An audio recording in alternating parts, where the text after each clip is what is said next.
hotel. I'm afraid I didn't get that. Marriott. Was that Mario's Pizza? No, Marriott. Thank you. Your call's being connected to Krispy Kreme donuts. All right, I'll take a dozen of this. I even have an electronic voice in my car because I finally shelled out for a GPS. Now, when you set it up, they give you a choice. Do you want a male voice or a female voice? I think they should give you more choices, like maybe, I don't know, the Valley Girl voice. Oh my God, the exit's coming up already. You should probably get the right name or something. Actually, I think we missed the exit. Or how about, I don't know, how about like a porn star voice? That's what I like to hear. Oh, right there. Right there. No, you passed it. In your rapper voice, that'd be pretty cool. What's up, dog? Me and my bitch, we got into a fight. In a quarter mile, you got to take a right. How about a Jewish mother voice? I'd like to hear that also, right? I told you to turn 2 blocks to go, but God forbid you should ever listen to me. Do they have Jews in Farmington? I'm not really sure. The only time you get a live person on the phone, he's in India, because everything's outsourced, right? You call your computer company for a technical question, you get like, thank you for calling Dell Computer Customer Service. My name is Freddie. So Freddie, where are you located? There I am. I'm in Cleveland. Cleveland, Ohio. Please hold. And then you hear,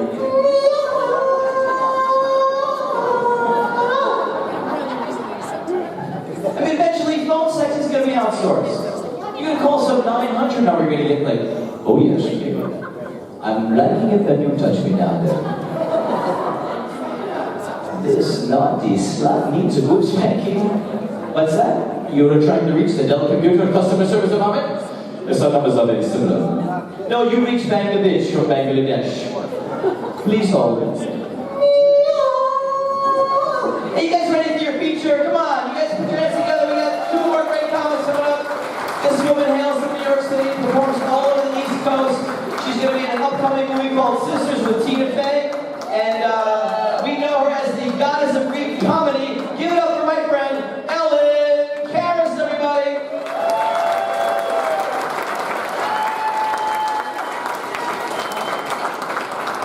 How you doing? Give yourself a round of applause for coming out of the house. An ovation for that. I admire you guys, because you know what? Tonight you could have just stayed home and watched TV, but you didn't. You came out. And that's good. That means you're smart. You know why? Because there's nothing on TV to watch. It's crap. I mean, what do we have? Duck Dynasty, Mob Wives, and the one with the transvestites, the Kardashians. What the hell happened to Bruce? What's going on with Bruce? What are they doing? Bruce is going to be a woman. A 65-year-old woman. What man would want to be a 65-year-old woman? Women over 40 are treated like ISIS. What is wrong with it? Did you get the memo? And I don't know if you know this, but he has a very successful motivational speaking business, which is going to dry up like his new bits and pieces, if you know what I'm saying. He's not going to get new parts. All right, and boobies, he's going to get 22-year-old boobies. He's not going to get 22-year-old boobies. He's going to get 65-year-old saggy boobies. That's what he asked for. I can't take those people. They have like 17 shows. Knows who old it is? It's that Ryan Seacrest. He's the axis of evil. It's all his fault. He started this thing. It's crazy. It's hard too to get a show. I mean, all of us are in show business. It is so difficult even to get anything, to get a walk-on part, anything. And these people, and they have no talent whatsoever. And I'm very frustrated because this is my second career. I had already another career, which means there's 2 things I failed at. And I went to school for accounting. So I have a bachelor's degree in accounting. I have a CPA. I have an MBA in finance, I worked in public accounting, I worked on Wall Street. I gave it all up to do stand-up comedy and become an actress because apparently I hate money.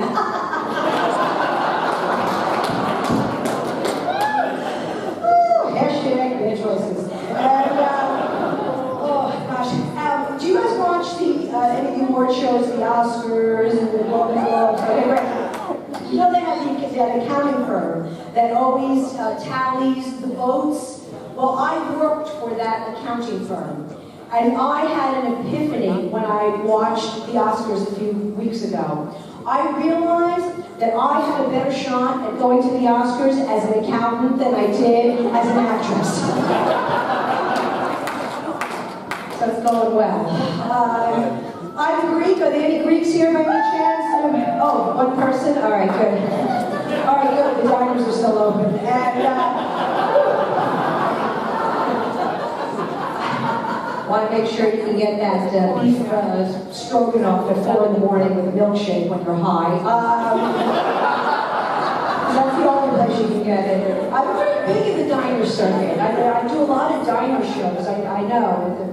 And also, I got asked to MC a gyro eating contest. So that's like being a judge on American Idol for Greek people. It's just great. It's just working out. My husband's even getting on my case. He's like, listen, when are you going to be on something? His friends are bugging him. How come we never see your wife on anything? He's like, why can't you get a commercial like Flo from Progressive? I don't know, because I don't look like an avatar. So I'm married, and 6 years, that's my number. This is my first marriage, although it won't be my last, who am I kidding?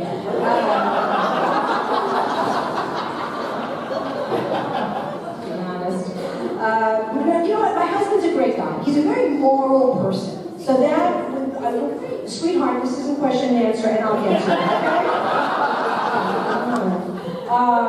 So, he's a very moral person. That's the good news. The other news, he's a cheap bastard. Anybody married to a cheap bastard? Anybody married to a cheap... Oh, back there in the corner? Yes. It's very difficult to be married to somebody that's cheap, a real tightwad, you know what I mean? Because there's a lot of spreadsheets involved, analysis, variance analysis, budgets, exponents. It's like being in math class all over again. So like when we got married, we could not get a photographer for our wedding because it wasn't in the budget. So he had my brother-in-law take pictures of us with his iPhone. And I get to see them, I don't really care. I hate going shopping with him. Ladies, do you like going shopping with your husbands? Do you like going shopping? You do? No, thank you. No, it's horrible. And by the way, we cannot buy any brands. We go to the supermarket, no brands. Everything that we buy is a white box with a name on it. Saran wrap, pancake mix. He had a Band-Aid on the other day. He goes, oh look, the Band-Aid came off. I said, well, the whole box was a quarter, so it doesn't come with anything. He loves Groupon. Any Groupon groupies in here? Anybody? Groupon loves Groupon. You like the Groupon? He loves the Groupon.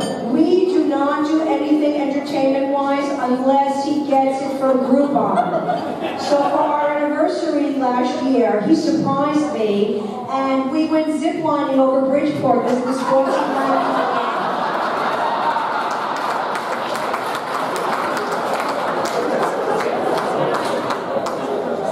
soulmate.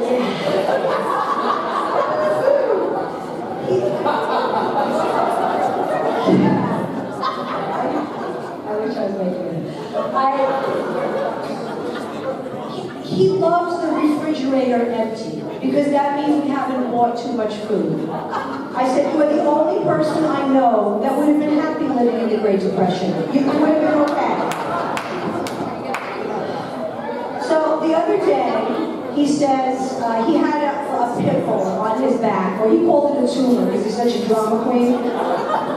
So he said to me, can you put some tea tree oil on my back? So I took a Q-tip, I dipped it in the tea tree oil, we call that foreplay in my house. And I put it on his back, and I went to throw out the Q-tip. He said, what are you doing? I'm like, throwing out the Q-tip. He goes, you can save it and use the other side. What are we, Trump? I'm like, yes, we all know that Donald Trump amassed his great fortune hoarding Q-tips. Yes, that was the Arden deal. Yes. Oh, it's unbelievable. But I have to say that, in all honesty, I'm not a very good wife. I'm not. I admit it. He works a lot of hours, and he'll come home, and I'm on the couch. I'm ordering from QVC. I can't help it. I just ordered the John Stamos commemorative plates.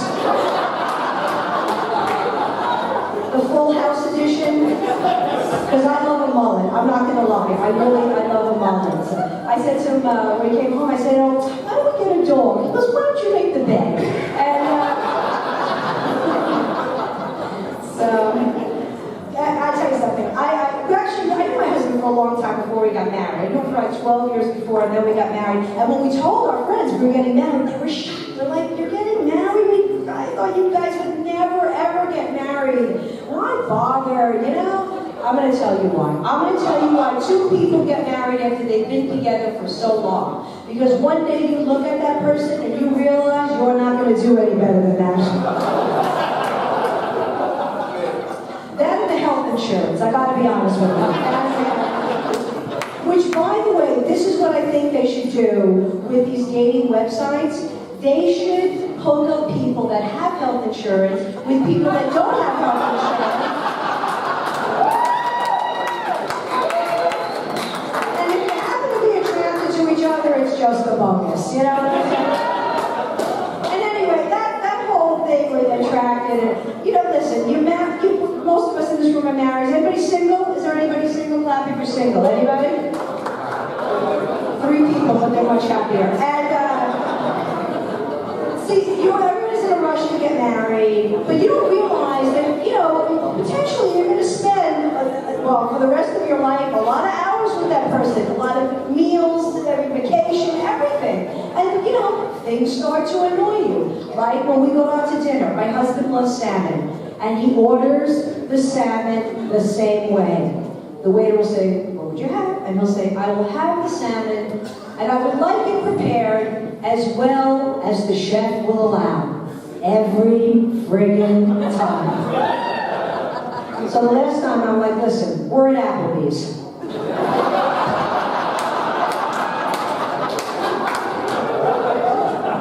it's not really salmon, you realize that, right? I thought it was going to be all partying, balloons.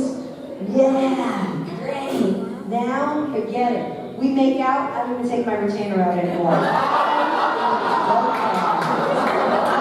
I gotta go to do this. That's it. That's it. Liposuction, married. That's it. And I thought intimacy would be different. Like, you know, again, you have this image in your mind. And my husband's very quick. I don't know if some of you guys know what I'm talking about. You're not to explain that to him. I'm saying, like, he'll say to me, did you have one? I'm like, I haven't even taken off my underwear.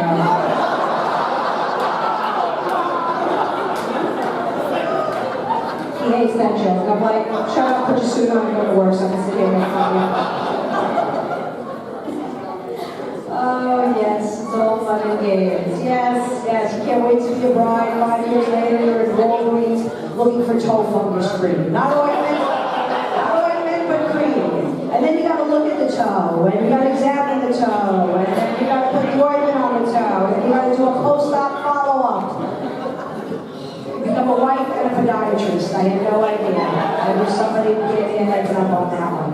But anyway, I'm happy I'm married because I finally made my Greek family happy about something that I did. So, yeah. But you know, I have to tell you, I kind of blame my parents because I got sort of a late start in the whole dating thing. Well, they were very strict with me. I mean, I couldn't date in high school, college. I went to close to home. And then after I graduated, I had to live home for quite a few years. And when I was about 25, 26, I had a serious boyfriend, and I wanted to go on vacation with him. And I told my father, he went ballistic. He was screaming at me, I don't want you to go. It's not right what are people going to think. I don't know, Dad, but we hang our laundry out on the front lawn, so I'm getting the impression you're really good about it.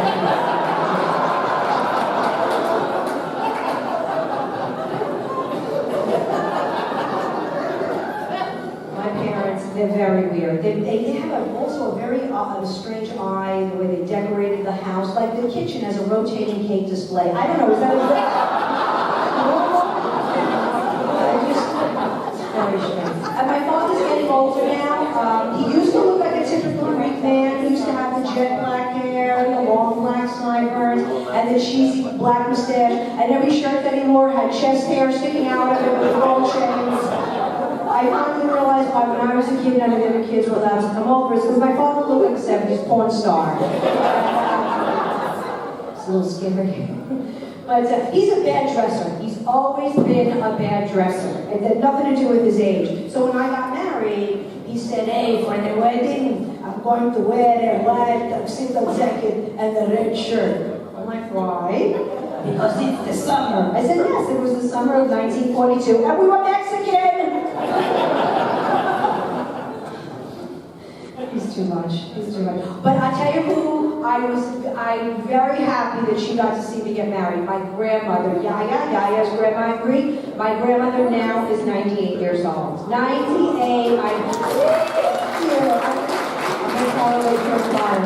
98, I don't know how you last that long. I hope I make it to Wednesday. I mean, I don't know what she does. I don't know how you deal with that. I have no patience. But she's amazing. And you know what? She's still a great cook. To this day, she's still a great cook. The only problem is she shrunk so much she can't reach the stove anymore. So you can see I'm very tiny. I figure by the time I'm 80, I'll be living in my Barbie town house. So that'll be an upgrade for sure. I'm a horrible cook too. It's really embarrassing, especially Greek women, like Italian women too. I'm a horrible cook. Me in the kitchen's like Miley Cyrus in the library. It's very confusing. I have no idea what's going on. But anyway, my grandmother is, she's adorable, and she loves my husband. She has a little pet name for him, the Jew. And I thought that would go big here. And Boston, Mississippi, not so much. And so I walk in the other day, and my grandmother is giving my husband Greek lessons on the side. I'm like, what is she teaching you? And he said, well, she told me that every time I see somebody, I should say Christos Anesti. I said, do you know what that means? He said, no. I said, it means Christ has risen. So I have to stay at Yom Kippur, and I'm not allowed back. And so yes, I have a Jewish mother-in-law, and she lives in Boca, Delmarni, and I don't know if you have any people that you know, when you live in the Northeast, and you know people that live in Florida, that do like she calls and she says, is it cold? And I'm like, but I tricked her last. I'm like, no. Oh, but I thought the temperature was, no, it's good, it's nice, it's 60. But the Weather Channel said, well, the Weather Channel's wrong. I'm sorry. I'm sorry. You know what it is? She complains, and when she comes up to stay with us, I mean, I gotta up the Xanax. I gotta be honest. I can't deal with it. The kvetching, and she's a huge hypochondriac. She's always watching Dr. Oz, which, by the way, I don't think is a real doctor. Nobody has seen him in surgery. All right, no one's checked his credentials. But anyway, and she's like, my head hurts, my neck hurts, my feet hurt. Unless we say we're going out to dinner, then she's running to the door like an Ethiopian in the New York City Marathon.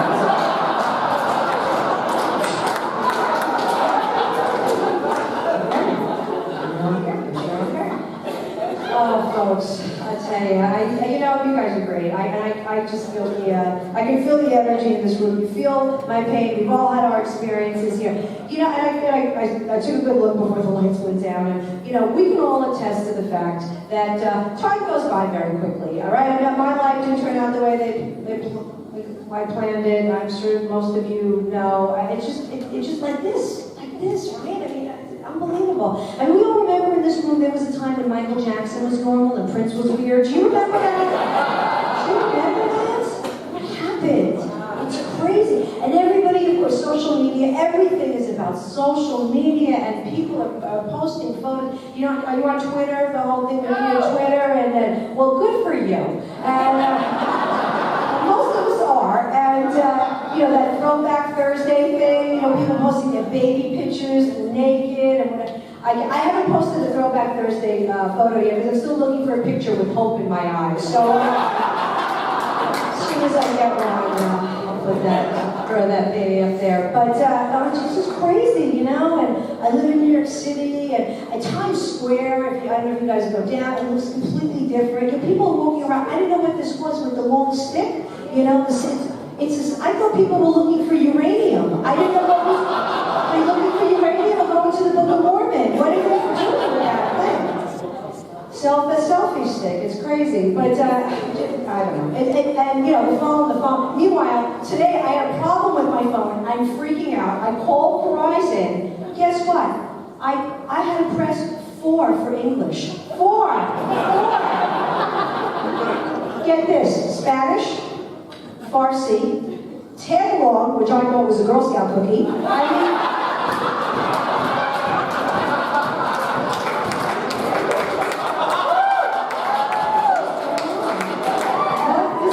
Wake me out of this nightmare. What is going on? So, you know, I'm going to tell you something. I took Spanish in high school, but I dropped out after the first year because I figured, who needs this, but who knew? Who knew I'd never be able to walk into Home Depot and read the signs again? Who knew? Looking for light bulb. Los Bongos. Okay. Even in our motherland, you know, with Greece, you know that salsa night? Thursday is salsa night in the Acropolis. Do you know that? It's unbelievable. It's great. It's just crazy. And you know what? Even I tell you who I feel sorry for. I feel sorry for kids that are like 12 and under, because they only know cell phones, they only know electronics, they only know all these gadgets. Their whole life will be completely different from any of ours. For example, we don't have any children, but I have little nieces and nephews. My little niece Sophia, she's 9 years old. She comes over me the day and she goes, Aunt Ellen, I went to the pediatric dentist. I love going to the pediatric dentist because we get bubblegum mouthwash and we watch videos and we get stickers. Did you like going to the pediatric dentist when you were a little girl, Aunt Ellen? I said, well, Sophia, honey, I did go to the dentist, the Greek dentist and historian, Dr. Katsaforis, and while he was drilling in my mouth, he was smoking a cigarette.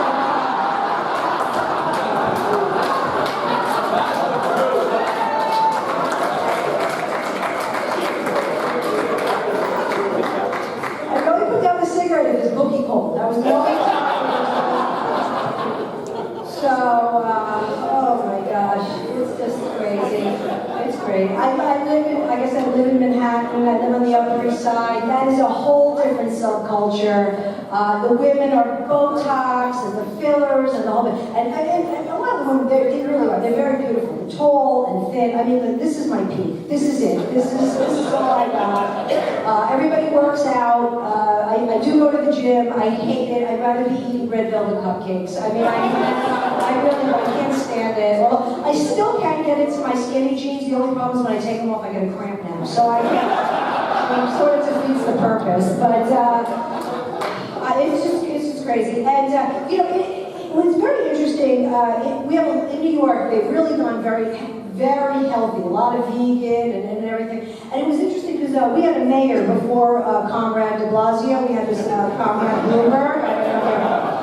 Thank you for Republicans. And remember, he was fixated on the food, right? We couldn't eat, you know, the soda was a big thing. Which again, when I was a little girl, when I had a stomach ache, what did your grandmother give you? Ginger ale, a little ginger ale. You know, you burped, you went outside, you played, you were fine. Now they call child services on you. It's crazy. It's ridiculous. So anyway, so Bloomberg, he was all crazy with the food and the bagels and the salt and whatever. Meanwhile, I gotta say something. I was mayor for 12 years. Not once did I ever see him exercise. Not once, not even in a sweatsuit, nothing. Even Bill Clinton, even that fat ass used to go jogging. I mean, granted, he used to jog to the IHOP to sleep with the waitress, but at least the man made an effort.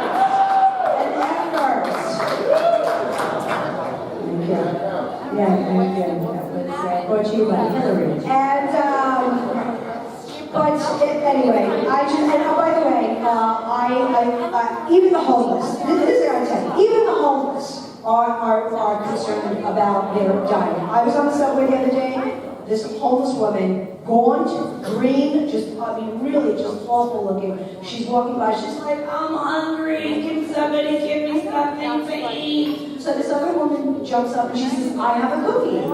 And the homeless woman goes, I don't eat sweets.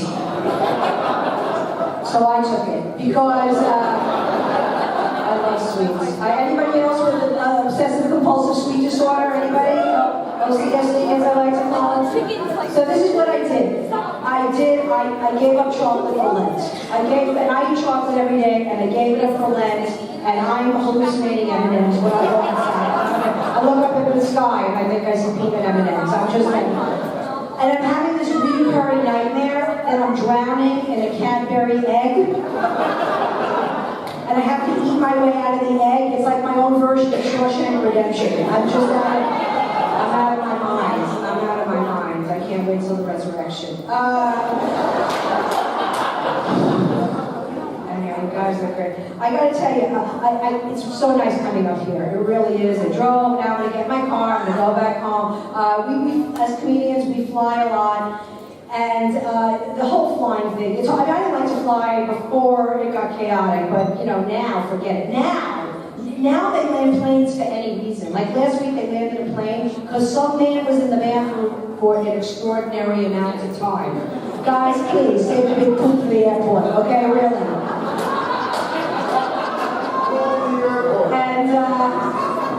And you're that guy, huh? And last week I had to fly. I had to go to Sherryville, Indiana, but I don't want to brag. I got on the plane, and I sat next to this woman, and she was drinking a bottle of Johnny Walker Red. And she takes a sip, and she puts it in a pocketbook. And 10 minutes later, she takes another sip, she puts it in a pocketbook. And 10 minutes later, she looks at me, and she goes, I'm a bad flyer. I go, no. I'm a bad flyer. You're an alcoholic. You guys have been great. My name is Ellen Harris. Thank you. Thank you so much. One more time, give it for Ellen Harris, everybody! I just walk up and go to the bathroom in the middle of my set. That's fine, just go to the bathroom. That's all. I was at a restaurant recently. I wandered into the ladies' room by mistake. Again. I could not believe the ladies' room. It's like a museum compared to the men's room. They have like fresh flowers in a vase, potpourri mold, Monet prints on the walls. Do you know what we have on the walls in men's rooms? Fuck done. I did. That's what we have in men's rooms. I'm gonna wait for everyone to stop talking because I'm on stage. It's a live show. You can't mute me. You can't mute me. No. Fuck up. Really. Anyway, I gave blood this week, so give it up for me. Come on. It's a good cause. It's a good cause, right? Proud. I do it every couple months. Good cause. But I'll tell you something. They put you through quite the ordeal when you give blood. They start off with some very personal questions. In the last 12 months, have you had sex with anyone from Africa? In the last 12 months, have you had sex with anyone that's taken money or drugs for sex? I'm like, look, let me make it easy for you. In the last 12 months, I haven't had sex, period, okay? Let's move on to the disease questions, please. And then they prick your finger, they take your temperature, they stick a needle in you, they take a pint of blood out of your arm, and for all this, I get a sticker that says, be nice to me, I gave blood today. Listen, after what I've been through, I feel I deserve a sticker that says, blow me, I gave blood today. I feel it's only fair. So I'm embarrassed to say that I still watch American Idol. Am I the only one? It's such a shitty show. You're right, I'm embarrassed. I gotta say, I don't like the singing part though. I just like the elimination part. Ryan Seacrest gets up there and goes, one of you is not going on in the competition. One of you is about to get your hopes and dreams crushed. And that person is Rick.